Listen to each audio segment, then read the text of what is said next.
అందరికీ నమస్కారం. ఇప్పటివరకు ఉన్న టాప్ న్యూస్ని ఒకసారి చూద్దాం.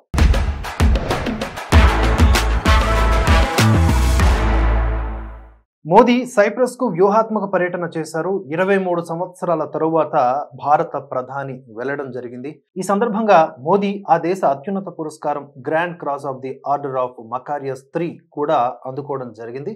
దీనిని ఆయన 140 కోట్ల భారతీయులకు దక్కినటువంటి గౌరవంగా తెలిపారు. టర్కీకి ఇండైరెక్ట్ గా ఒక హెచ్చరిక జారీ చేశారు మోదీ ఈ పర్యటన ద్వారా. తర్వాత క్రొయేషియా నుండి G7 మీటింగ్ కు కెనడాకు వెళ్తారు మోదీ.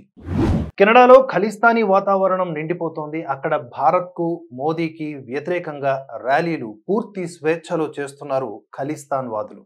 దానికి సంబంధించిన ఫోటోలు, వీడియోలు విస్మయకరంగా ఉన్నాయి. నిజానికి మోదీ ఏనాడు సిక్కు సమాజానికి వ్యతిరేకంగా మెలగలేదు. కానీ ఆయనను హిందూ టెర్రరిస్ట్ అని ఉటంకిస్తూ ఊరేగిస్తూ ఉన్నారు. చిన్నపిల్లలకు కూడా బ్రెయిన్ వాష్ చేస్తూ యాంటీ హిందూ నెరేటివ్ని ఎక్కిస్తున్నారు. హిందువులు సిక్కులను సోదరుడుగానే చూస్తారు. కానీ ఈ అతివాదులు తమ స్వార్థపు లక్ష్యాల కోసం ఇలా పేట్రేగిపోతూ ఉన్నారు.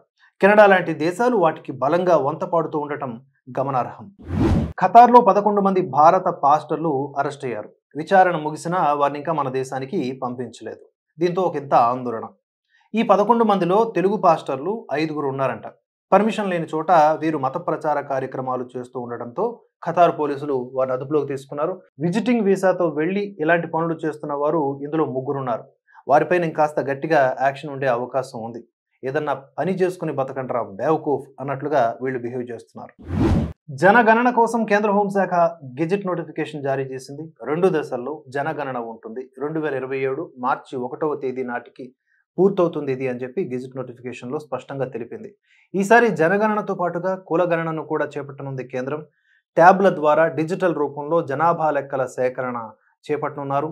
స్వాతంత్ర్యం తర్వాత 8వ జనగణన ఇది. దాదాపుగా 6 నెలల పాటు జరిగే ఈ లెక్కింపులో 34 లక్షల మంది గణకులు, సూపర్వైజర్లతో పాటుగా 1,34,000 మంది సిబ్బంది కూడా పాలు పంచుకోబోతున్నారు. హర్యానాలోని సోనిపట్ సమీపంలో ఒక దారుణం జరిగింది. ఒక యువతిని అత్యంత కిరాతకంగా గొంతు కోసి హత్య చేసి మృతదేహాన్ని కాలువలో పడేశారు. ఆమెను ఒక మోడల్ గా గుర్తించారు. కొన్ని రోజుల నుంచి శీతల్ అనే ఈమె కనిపించకుండా పోయింది. ఈమెను కిడ్నాప్ చేసి ఉండవచ్చని శీతల్ కుటుంబ సభ్యులు పోలీసులకు ఫిర్యాదు చేశారు. పోలీసులు యువత కోసం గాలిస్తూ ఉండగా ఖండా గ్రామ సమీపంలో కాలువలో ఆమె మృతదేహాన్ని కనుక్కున్నారు.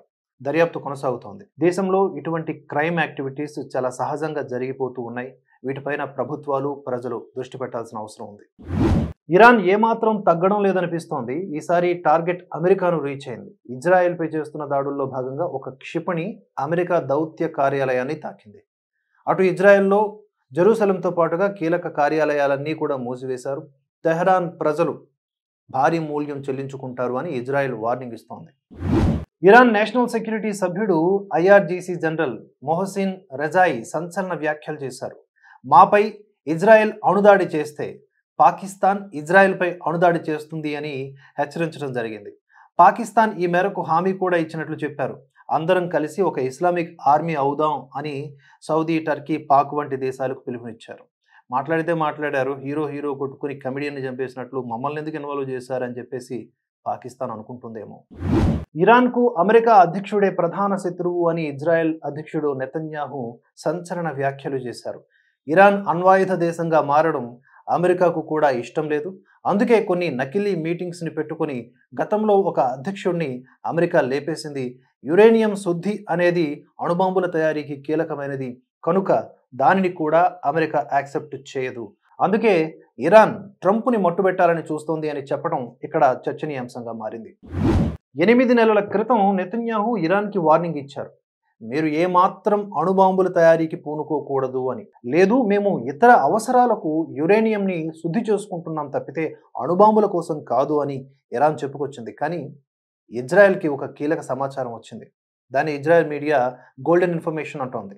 అందులో ఇరాన్ మరికొద్ది రోజుల్లో అణుబాంబులు తయారు చేసే స్థితికి చేరుకుంటుంది అని తెలుసుకుంది. అందుకే ఏమాత్రం ఆలస్యం చేయకుండా వెంటనే ఇజ్రాయెల్ ఇరాన్కి సంబంధించిన అణు స్థావరాల మీద దాడి చేసింది. ఒకవైపు అమెరికాతో ఇరాన్ అణు చర్చలు జరుగుతున్న వేళ ఇజ్రాయెల్కి అనుమానం రాదులే అనుకున్నారు ఇరాన్ జనరల్స్. కానీ అక్కడే పొరబడ్డారు.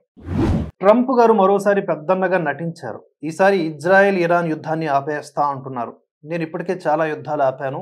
ఇదొక లెక్క అన్నట్లుగా ఆయన మళ్ళీ మాట్లాడుతున్న ఈ తీరు చూస్తుంటే ఇక్కడ మా భారత్‌లో కేఏ పాల్‌ని మించిపోతున్న వ్యవహారంలాగా నెట్టింట కామెంట్స్ చేస్తున్నారు.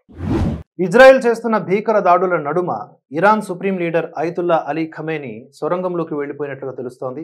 ఇతర కీలక అధికారులు కూడా అదే పని చేశారట.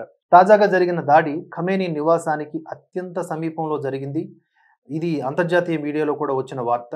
ఇరాన్ సైనిక స్థావరాలు, అణుశుద్ధి క్షేత్రాలు, చమురు నిల్వల్ని టార్గెట్ చేసుకుని ఇజ్రాయెల్ చేస్తున్న ఈ దాడుల నడుమ ఎప్పుడు ఏమవుతుందో తెలియని పరిస్థితి ప్రపంచవ్యాప్తంగా నెలకొంది. తల్లికి వందనం పేరుతో జనాల ఖాతాల్లో డబ్బులు వేసింది ఏపీ సర్కారు. అయితే ఎంతమంది పిల్లలుంటే అంతమందికి ఈ స్కీమ్ని వర్తింపజేశారు కనుక ఓ 2 ఫ్యామిలీలు హైలైట్ అయ్యాయి. మొదటి ఫ్యామిలీ వచ్చేసి చాలా గట్టి జాక్పాట్ కొట్టిందని చెప్పుకోవచ్చు.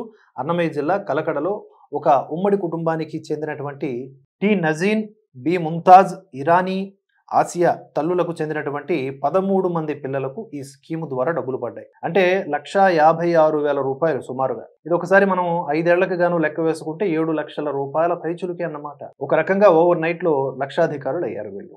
ఇక అనంతపురం జిల్లాలో కూడా అంకంపల్లి నివాసులు ఓబులేసు గంగమ్మకు 6 పిల్లలు. వారికి 78,000 రూపాయలు జమయ్యాయి. దీంతో ఈ తరహా స్కీములపై ఇప్పుడు సర్వత్రా హర్షాతిరేకాలు వెలువడుతూ ఉన్నాయి.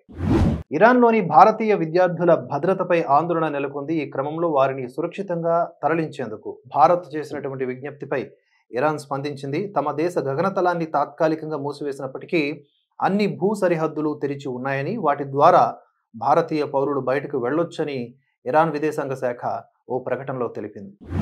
2 రోజులుగా ఈ న్యూస్ నెట్టింట చక్కర్లు కొడుతోంది.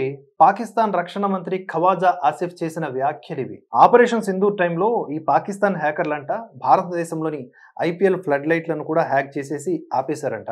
అలాగే డ్యామ్ గేట్లను కూడా ఎత్తివేసి నీటిని విడుదల చేసేసారంట. ఇదంతా కూడా సైబర్ దాడిగా అద్భుతంగా చెప్పుకొచ్చారు. దాంతో భారత్ ముప్పు తెప్పులు పడిందంట. దీంతో నెట్టింట ఒకటే ట్రోలింగ్ మ్యూజిక్. 2025 జూన్ 14న పాకిస్తాన్ పార్లమెంట్లో ఈ కామెంట్స్ చేశారు ఆయన. ఎవడెట్లా నవ్వు చేస్తే మాకేంది, మేము stand up comedian to the world, so మా పాత్రకి మేము న్యాయం చేస్తాం అన్నట్లుగా ఉంది ఈ పాకిస్తాన్ వ్యవహారం. ఇవి ఇప్పటి వరకున్న టాప్ న్యూస్. ఈ వీడియో నచ్చినట్లయితే కనుక లైక్ చేసి 10 మందికి షేర్ చేయండి. ఛానల్ని సబ్స్క్రైబ్ చేసుకొని ఫాలో అవుతూ ఉండండి. అలాగే మీ అభిప్రాయాలను కామెంట్స్ రూపంలో తెలియజేయండి. Thanks for watching. జై హింద్, జై భారత్.